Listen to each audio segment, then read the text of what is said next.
वाह गुरुजी, ये तो अत्यंत ही स्वादिष्ट प्रसाद है। ये तो अमृत जैसे प्रतीत हो रहा है बिल्कुल। हाँ गुरुजी, इतना स्वादिष्ट प्रसाद मैंने कभी नहीं खाया। गुरुजी, क्या मैं थोड़ा और ले सकती हूँ? हाँ गुरुजी, मुझे भी। हाँ गुरुजी, मुझे भी थोड़ा और चाहिए। हाँ बच्चों, ये लो, सबको मिलेगा। आज तो प्रसाद खाकर मन तृप्त हो गया गुरुजी, सच में। तो बच्चों, तो अब एक मन को तृप्त करने वाली कथा भी सुनाता हूँ, ठीक है? जी गुरुजी। शीलपुर नाम के गांव में भरत अपने माता पिता के साथ रहा करता था। उसका अपने माता पिता के सिवा इस दुनिया में कोई भी नहीं था। वो गांव में मजदूरी करता और उन्हीं पैसों से अपने माता पिता की सेवा किया करता था। भरत एक बहुत ही सपूत पुत्र था, जो अपने माता पिता को ही अपना भगवान मानता था और उनकी बड़े मन से सेवा किया करता था। उनका ध्यान रखा करता और उनके लिए भोजन भी बनाया करता था।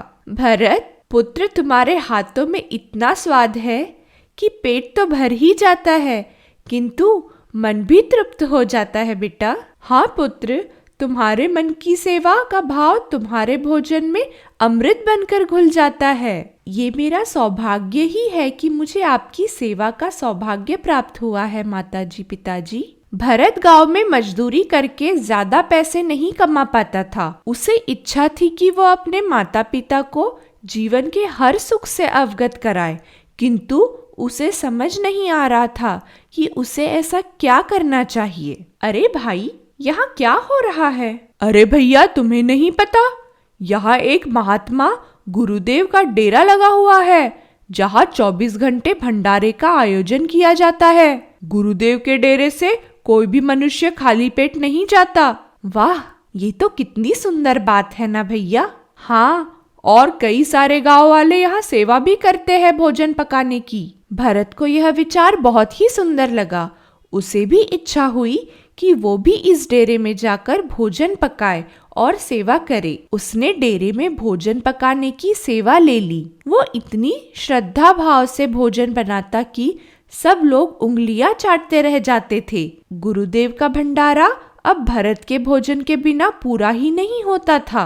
भरत अब गुरुदेव का खास शिष्य बन चुका था और गुरुदेव केवल भरत के हाथों का बना हुआ भोजन ही ग्रहण करते थे। भरत, हम तुम्हारे स्वादिष्ट प्रसाद से और तुम्हारे श्रद्धा भाव से अति प्रसन्न है शिष्य। इसलिए हम चाहते हैं कि तुम हमारे डेरे में मुखिया का पद संभालो और डेरे में आने वाले धन और अनाज के मुखिया भी तुम ही बनो। किंतु मैं कैसे गुरुजी? तुम्हारा बनाया स्वादिष्ट प्रसाद खाकर लोग तृप्त हो जाते हैं भरत। आसपास के गांव वाले ही नहीं, परंतु अब तो शहर वाले भी प्रसाद खाने यहाँ आने लगे हैं। इसलिए इसके असली हकदार केवल तुम ही हो। भरत के मुखिया बनने से डेरे के कुछ लालची लोग नाराज हो गए थे, क्योंकि अब उनका वहां से अनाज और धन लेना जो बंद हो गया था। उन्होंने भरत को उस पद से हटाने की और सबकी नजरों में गिराने की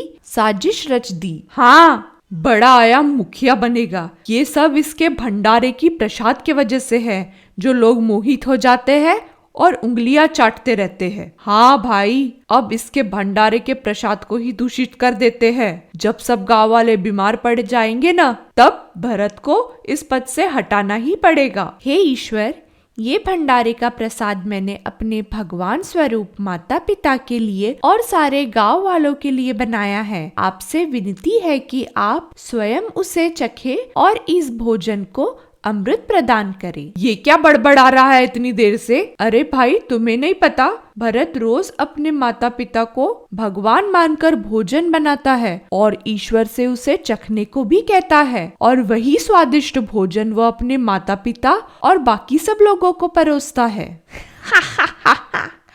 उसे क्या लगता है ईश्वर स्वयं उसके भोजन को अमृत प्रदान करेंगे? आज से कोई नहीं बच सकता।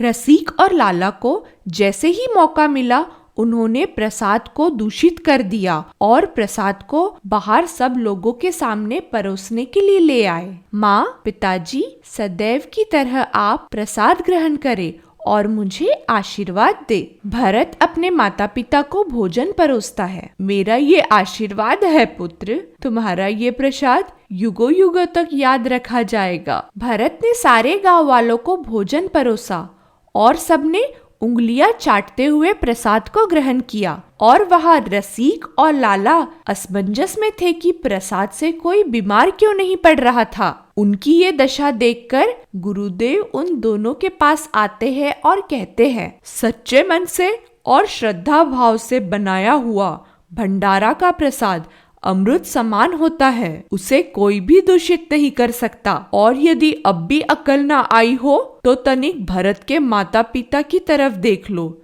सब समझ जाओगे। रसिक और लाला ने जब भरत के माता पिता की ओर देखा तो स्वयं नारायण और लक्ष्मी भोजन ग्रहण कर रहे थे। यह दृश्य देखकर रसिक और लाला की आंखें शर्म से झुक गई और उन्हें समझ आ गया कि एक सच्चे भक्त की रक्षा स्वयं नारायण करते हैं और माता पिता ही हमारे पालक और ईश्वर दोनों ही है, जिसकी सेवा का फल हमें ईश्वर अवश्य ही देते हैं। इसका मतलब ये है कि गुरुजी, हम यदि सच्चे सेवा और श्रद्धा भाव से जो भी भोजन बनाते हैं उन्हें स्वयं नारायण और लक्ष्मी ग्रहण करते हैं, तभी तो प्रसाद इतना स्वादिष्ट होता है। हाँ, वो प्रसाद अमृत बन जाता है ना गुरुजी। हाँ बच्चों, भरत का सेवा भाव, माता पिता के प्रति समर्पण और ईश्वर के प्रति श्रद्धा, इन्हीं भाव के कारण उसका भंडारा का प्रसाद अमृत समान बन जाता था, जिसका स्वाद